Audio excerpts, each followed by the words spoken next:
Welcome student, آج ہم خواجہ حیدر علی عطیس کی غزلوں کی تصنیف پڑھنے جا رہے ہیں۔ کل کے ہمارے جو پچھلے ویڈیو تھے ان میں ہم نے حیدر علی عطیس کی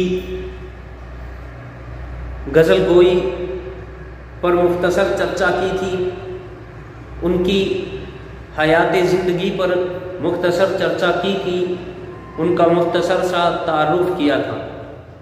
آج ہم ہمارے نشان میں BA پارٹ فرسٹ کے دوسرے شاعر خواجہ حیدر علی عطیس کی جو ہمارے نشان میں شامل غزلیں ہیں ان کی تشریح پڑھیں گے۔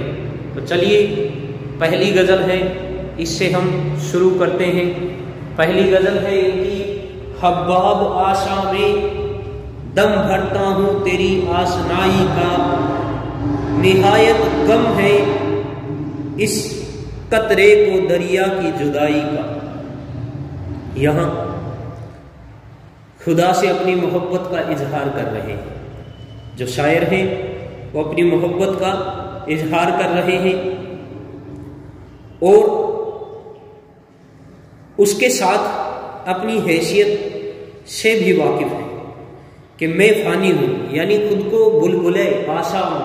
آشا یعنی بلبلا، حباب آشا سے مراد ہے وہ بلبلا یا ناپائیدار یا فنا ہونے والا، یعنی ختم ہونے والا، یعنی میں تو فانی ہوں، بلبلے جیسی زندگی ہے کہ کب ختم ہو جائے، پھر بھی خدا سے جوازل سے ابد تک یعنی پیدائش سے آخر تک رہے گا۔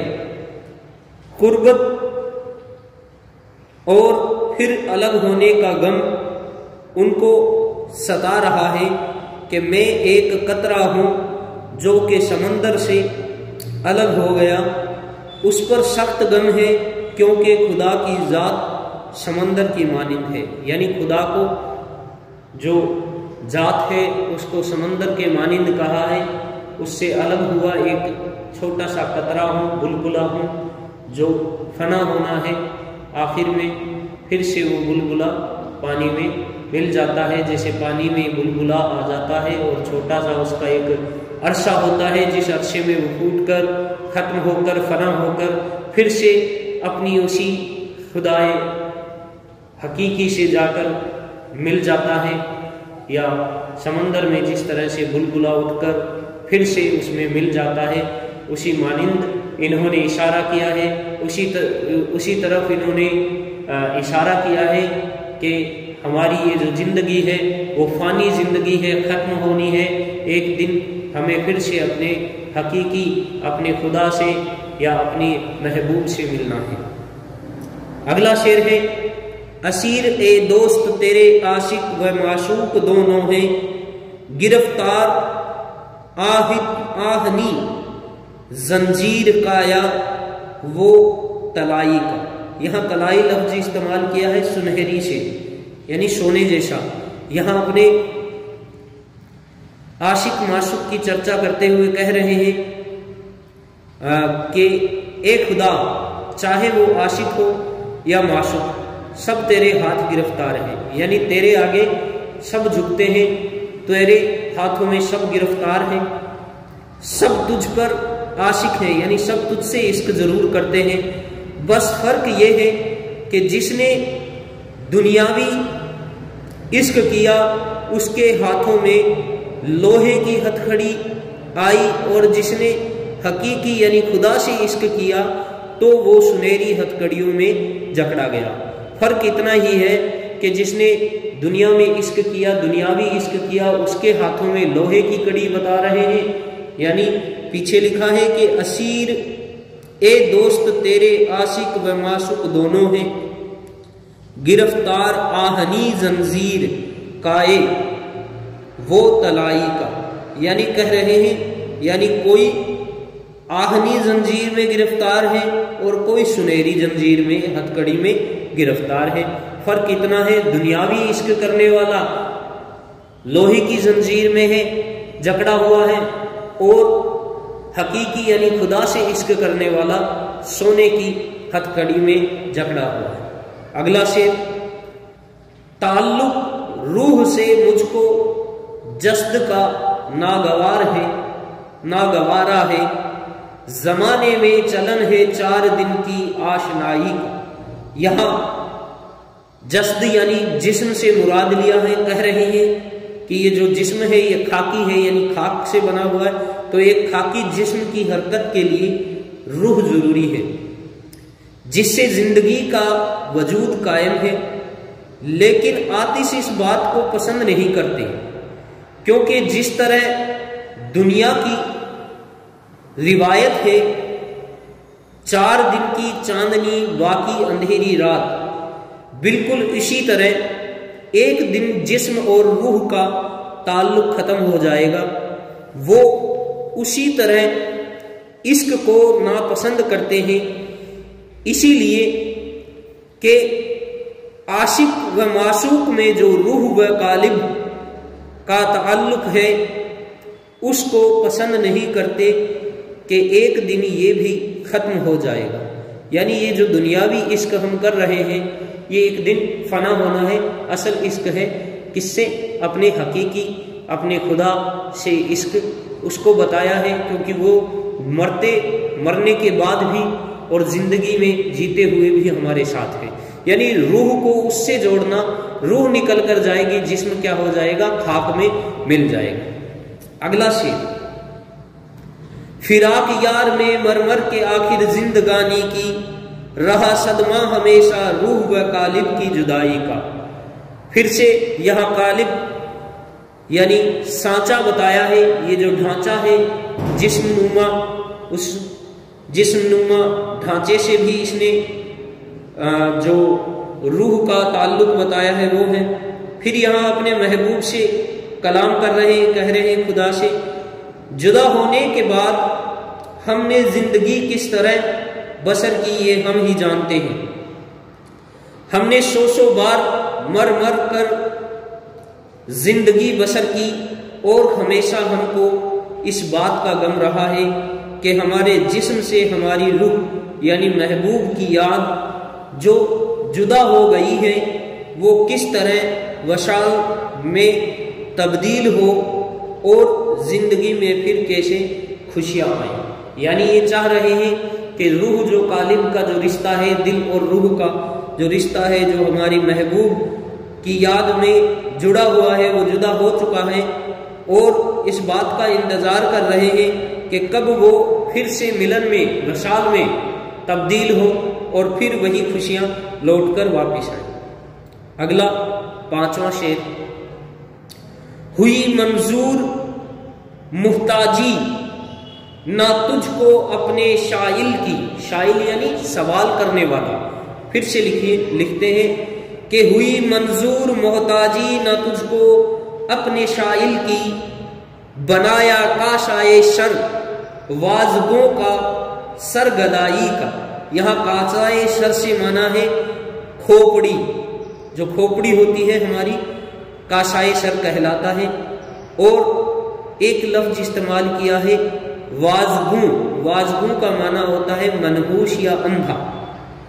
لکھتے ہیں کہ انسانی سر کی بناوٹ کی حکمت بیان کرتے ہوئے کہہ رہے ہیں، دیکھیے اس کو الٹا کیا ہے کہ اے اللہ تو اس بات کو قطعی پسند نہیں کرتا کہ تیرے بندے تیرے کسی اور کے آگے، یعنی تیرے بندے تیرے کسی اور کے آگے ہاتھ پھیلائیں، اس لیے تو نے انسانی سر کو الٹے پیالے کی شکل میں بنایا تاکہ وہ اپنے جیسے ہی کسی اور بندے کے آگے نہ پھیلائے، ہاتھ نہ پھیلائے۔ یعنی کہنے کا مطلب یہ ہے کہ یہاں اگر ان کو الٹے پیالے کی بجائے سر کو اگر سیدھا کر کے رکھ دیا ہوتا تو کچھ مختلف قسم کے لوگ دکھائی دیتے، اس لیے سب کو ایک جیسی الٹے پیالے کی طرح جو کھوپڑی ہے وہ دے دی ہے، تاکہ ہم یہ پہچان سکے کہ یہ ہم جیسے ہیں۔ پہچان دے دیے اپنے بندوں کو کہ تم سارے بندے ہو اور میں تمہارا رب ہوں، تم میرے آگے ہاتھ پھیلاؤ، کسی اپنے جیسے کے آگے ہاتھ نہ پھیلاؤ۔ اگلا شعر ہے، چھٹا شعر، نظر آتی ہے ہر سو صورتیں ہی صورتیں مجھ کو، نظر آتی ہے ہر سو صورتیں ہی صورتیں مجھ کو، کوئی آئینہ کھانا کارخانہ ہے خدائی کا۔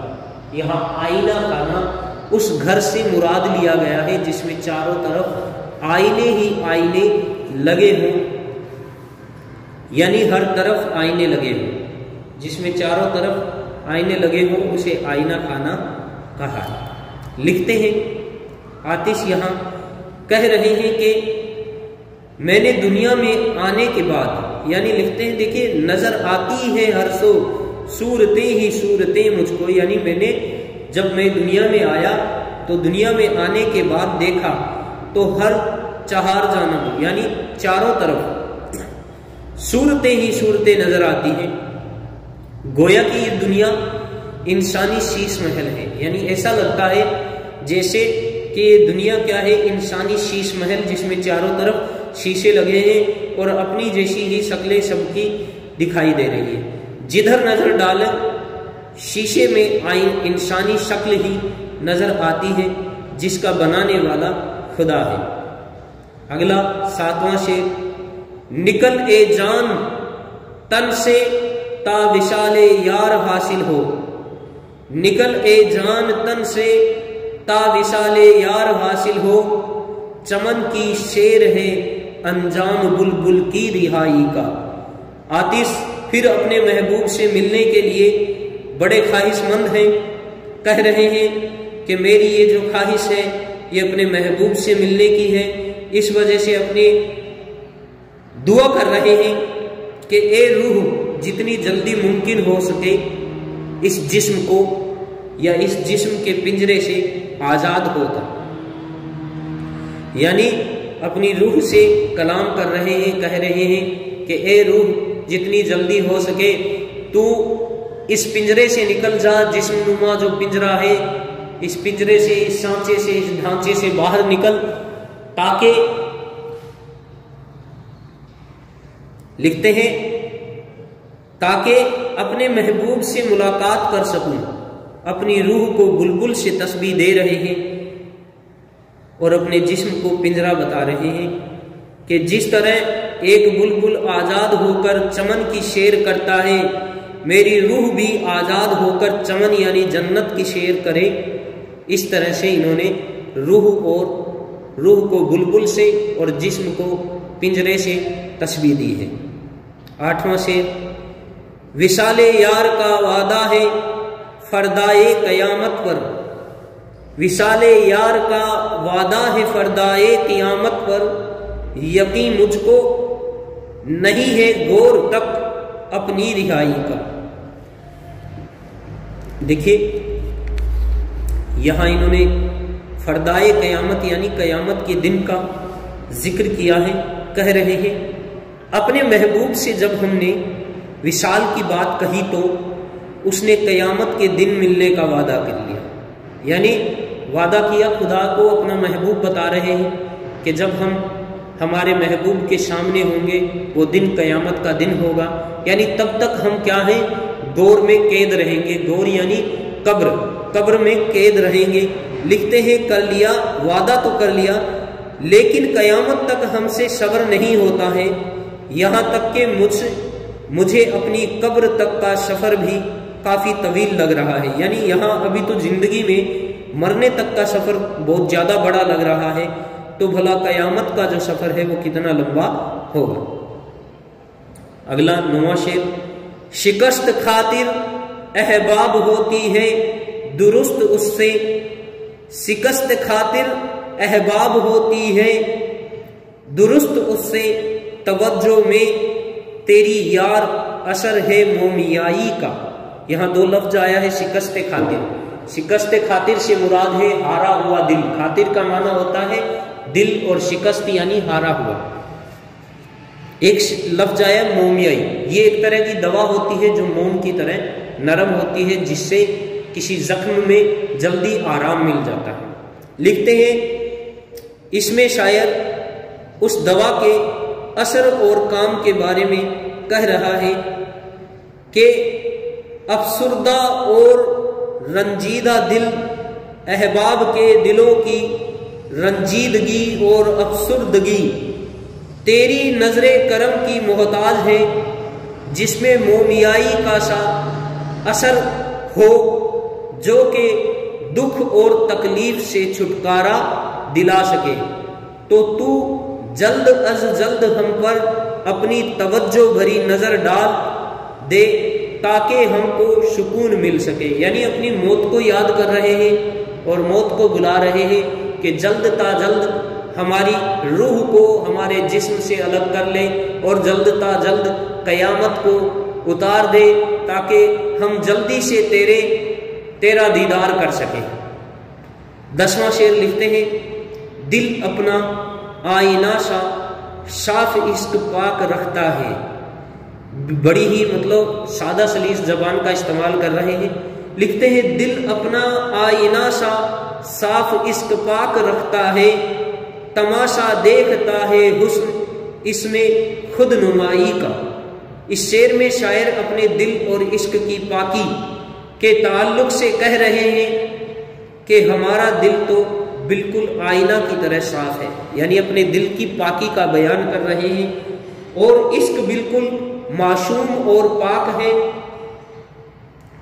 اور یہی چیزیں فطری حسن، حقیقی حسن کو اجاگر کرنے والی ہوتی ہیں۔ گویا کہ فطرت ہمارے دل اور عشق سے ظاہر ہوتی ہے اور لوگوں کو اپنی طرف متوجہ کرتی ہے۔ یعنی اس میں بیان کیا ہے شاعر نے اپنے پاک عشق اور پاک دل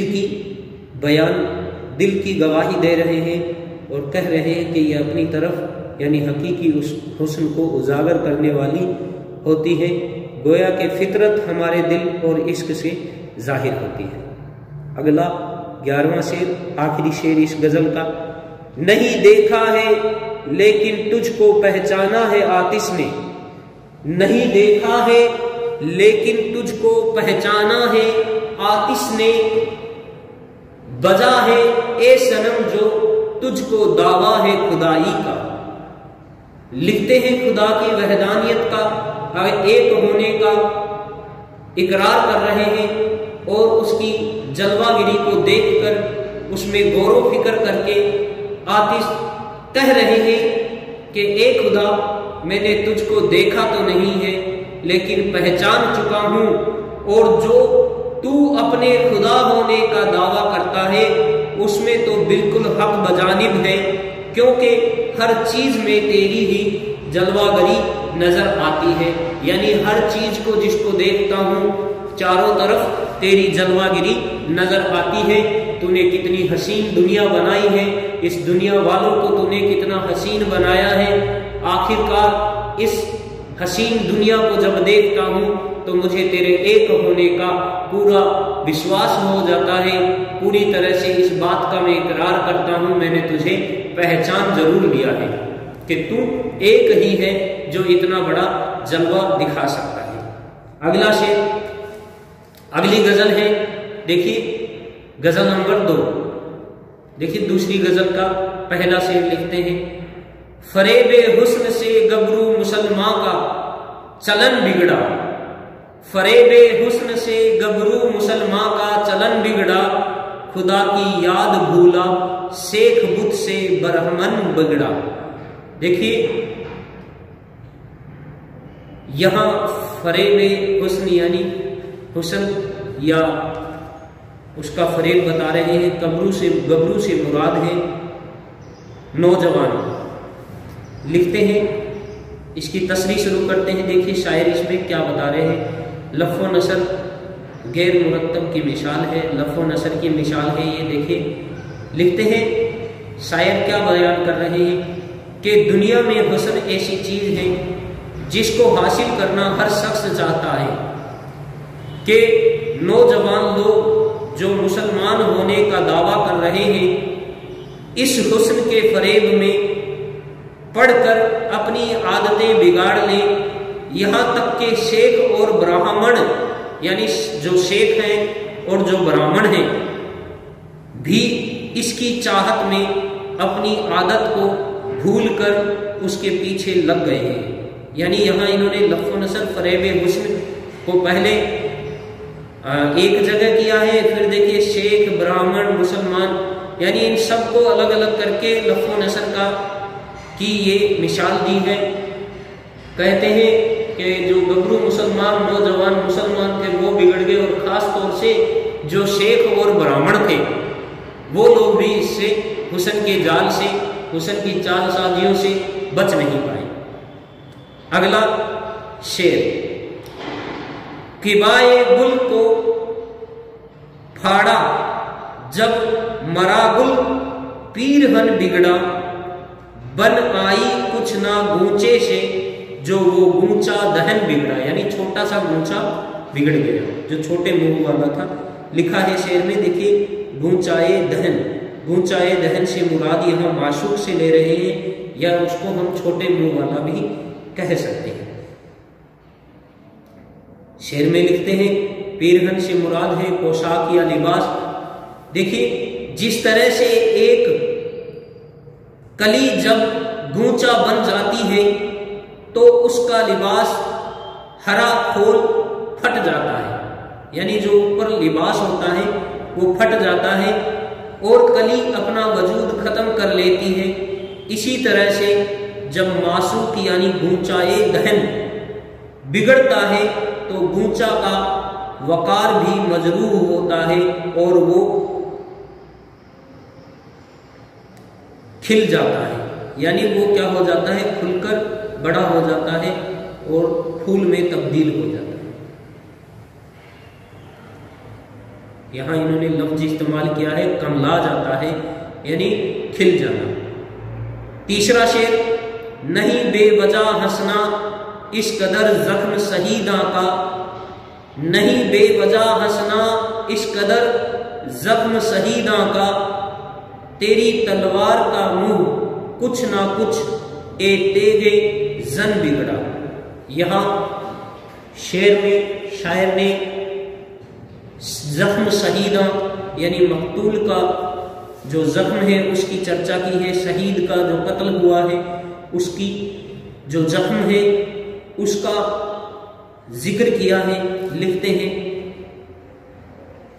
عاشق کو جو نئے نئے زخم محبوب کی جانب سے مل رہے ہیں اور وہ اس کی ناکامی پر ہنس رہے ہیں اور کہہ رہے ہیں کہ اے تیغے زن تجھے تو تیغ زنی بھی کرنی نہیں آتی، یعنی تلوار چلانی بھی نہیں آتی، اور الٹے سیدھے وار کر رہا ہے. تلوار باز سے کہہ رہے ہیں کہ تو بگڑ چکا ہے پوری طرح سے اور تجھے تلوار بازی بھی نہیں کرنی آ رہی اور تو الٹے سیدھے وار کیے جا رہا ہے، جس کی وجہ سے عاشق کے زخم ہنس رہے ہیں. یعنی جو عاشق ہے اس پر جو تو زخم، اس کو جو تیری نظروں سے جو زخم دے رہا ہے ان زخموں پر وہ جو اس کے زخم ہیں وہ تیری تیغ زنی تیری تلوار بازی پر ہنس رہے ہیں. چوتھا شعر. تکلف کیا جو کھوئی جاں شیری پھوڑ کر سر کو، تکلف کیا جو کھوئی جاں شیری پھوڑ کر سر کو، جو غیرت تھی تو پھر خسرو سے ہوتا کوہ کن بگڑا. دیکھیے خسرو یہاں جو شیری فرہاد کی کہانی ہے اس کی چرچا کر رہے ہیں۔ فرہاد کے باپ کا نام جو تھا وہ تھا خسرو۔ یہاں خسرو لفظ استعمال ہوا ہے جو شیری کا باپ تھا، اور کوہ کن سے مراد ہے پہاڑ کھودنے والا یعنی فرہاد۔ فرہاد یہاں عاشق ہے اور شیری یہاں معشوقہ ہے۔ معشوقہ کے باپ کا نام ہے خسرو۔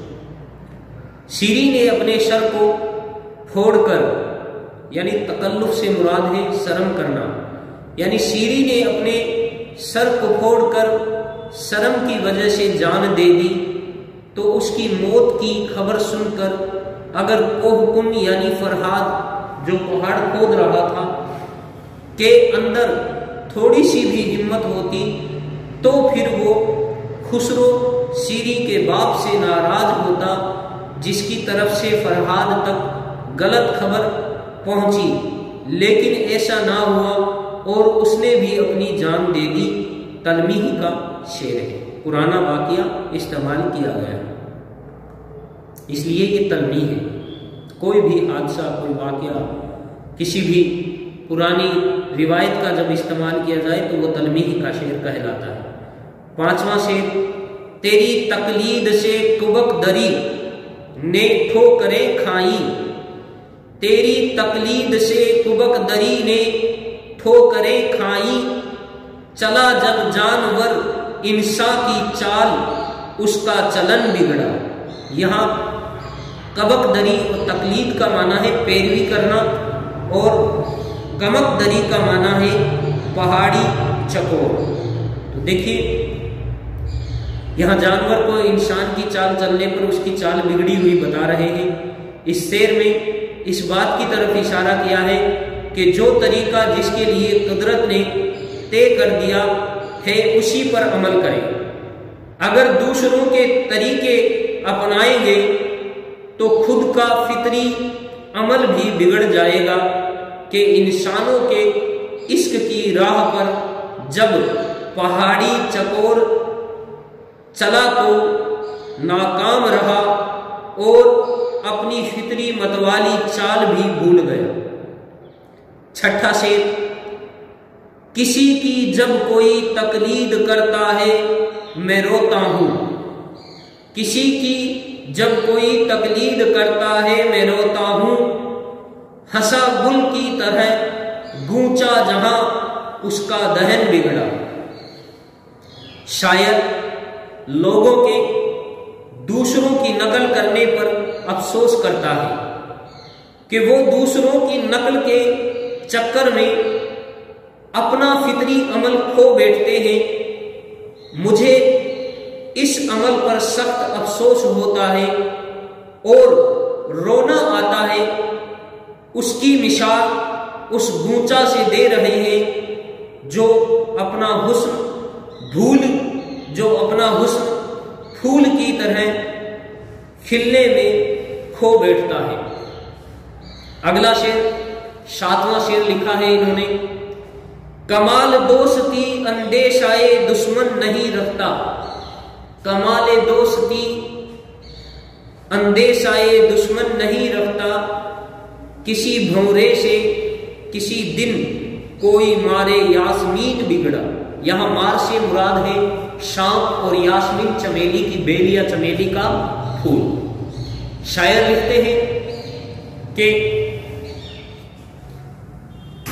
اس بات کی طرف اشارہ کر رہے ہیں کہ ایسے دو لوگ کہ جن کے مزاج الگ الگ ہوتے ہیں لیکن جب دونوں کا ایک ہی مقصود یعنی جب وہ ایک ہی مقصد ہوتا ہے تو پھر وہ اپنے اختلافات بھلا کر اس کو حاصل کرنے میں لگ جاتے ہیں۔ جیسے کہ سانپ اور بھونرے میں اختلافات تو ہوتے ہیں لیکن مقصد دونوں کا چمیلی کے پھول سے عشق ہے، جس کی وجہ سے دونوں ایک دوسرے پر اعتماد کرنے لگتے ہیں۔ یعنی جب وہ دونوں اپنے عشق کو پانے کی کوشش کرتے ہیں تو اپنی دشمنی بھول جاتے ہیں۔ 8واں شعر،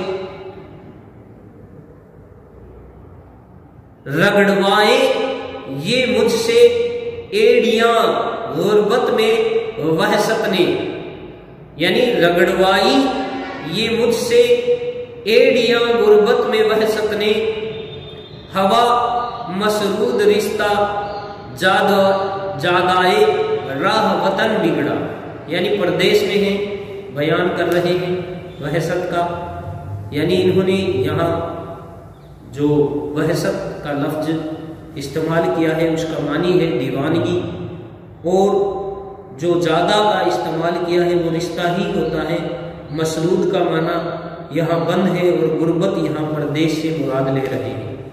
شاعر یہاں بیان کرتے ہیں اور اپنی دیوانگی کا اظہار کر رہا ہے کہ عشق کی دیوانگی کی وجہ سے ہم دیش بدیش میں مارے پھر رہے اور اتنے دیوانے ہو گئے کہ ہمارے لیے وطن واپسی یعنی عشق سے واپسی کی تمام راہیں بند ہو گئیں، راستے بھول گئے اور ہم کہیں کے نہ رہے۔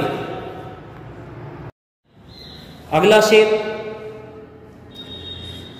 9واں شعر لکھتے ہیں، امانت کی طرح رکھا زمین روز محشر تک، امانت کی طرح رکھا زمین روز محشر تک، نہ ایک مو کم ہوا اپنا نہ ایک تار کفن بگڑا۔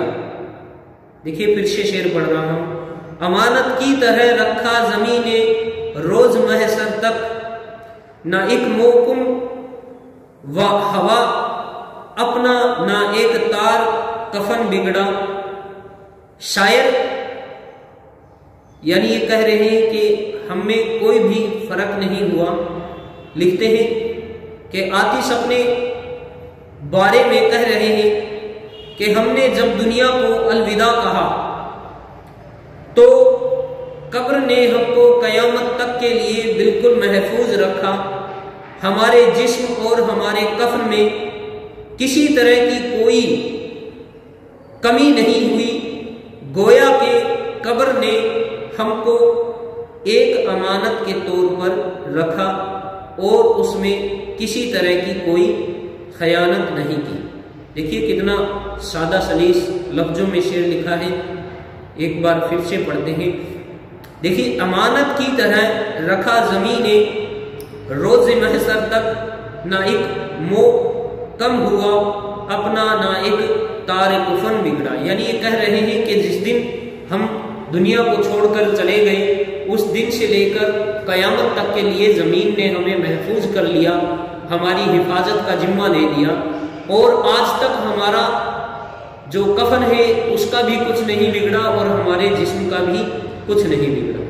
10واں شعر، لگے منہ بھی چڑھانے دیتے دیتے گالیاں صاحب، لگے منہ بھی چڑھانے دیتے دیتے گالیاں صاحب، زباں بگڑی تو بگڑی تھی خبر لیجئے دہن بگڑا۔